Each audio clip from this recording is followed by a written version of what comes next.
So Sumesh says that I understand that assumptions are contrary to clarity. Very true. How do you avoid making assumptions, especially when you are in discussion where people want a quick solution? May I just take a bash at this, Nahid, before you bring in the subject matter? The first thing is the answers in that, Sumesh. You've answered your own question.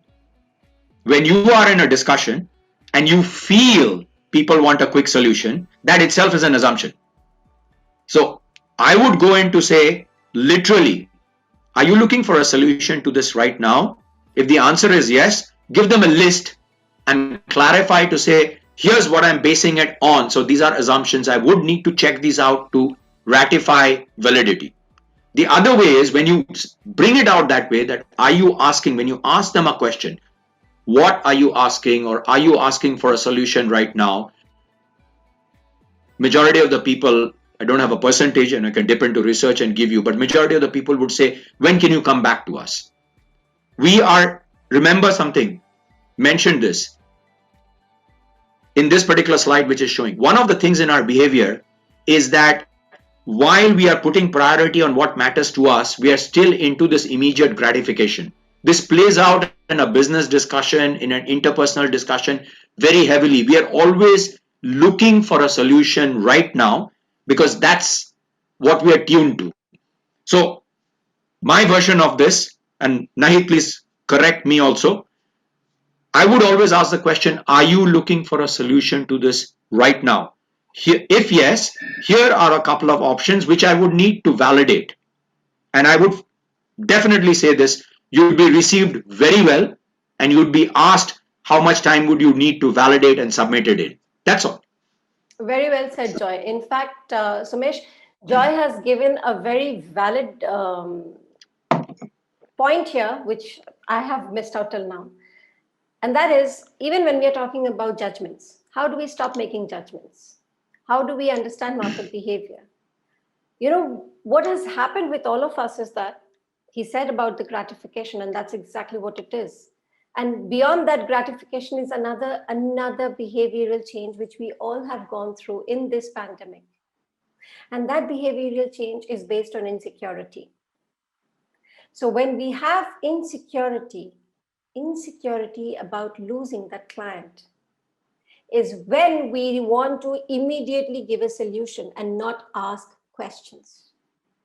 When I spoke about the apple in the very beginning, I was a client who said, I want an apple. And somebody gave me an iPhone, somebody gave me a brand. But the fact is, the first and most important thing to not have assumptions is to come and ask questions.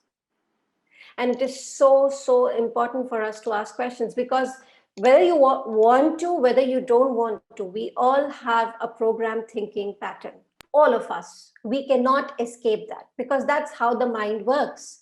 We have a subconscious mind which we didn't get birth with our thinking capacities full on in absolute, most prominent mode. No, in fact, this was not there. The conscious mind was not there. Up to the age of 7, we were walking on that subconscious mind. And up to the age of 7, the subconscious mind made us, and every single individual on this planet goes through the same thing. Up to the age of 7, we are all walking in a complete 24/7 hypnotic state. So whatever we are told, whatever we see, whatever we hear, whatever we observe, the mind keeps storing it. It keeps storing it. And that is from where our perceptions, our judgments, our biases, our assumptions take birth. And as we keep going through school, through a college, through our first job, through the people, through the environment, the society, the place that we are in, the city that we live in, the things that we are exposed to, we keep transforming. We do keep transforming, but the underlying judgments, the underlying behavior, the underlying program stays the same. There are few updates which happen to the program. There are few changes which happen to the program. But the fact is, none of us go back and ask, what makes me think like this? What makes me believe in this? What makes me follow this? And hence, we are so prone to making assumptions and judgments, because that's how every single human being is. So when you are talking about understanding assumptions, first thing you need to understand before you understand the client's assumptions, understand your own assumptions. From where is your thought process coming?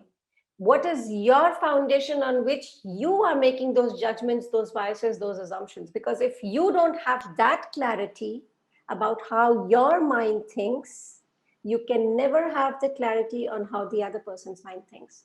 Because when you start to understand your mind, you will understand, oh, okay, so if this is the way mind works, then this is how the other person's mind is also working.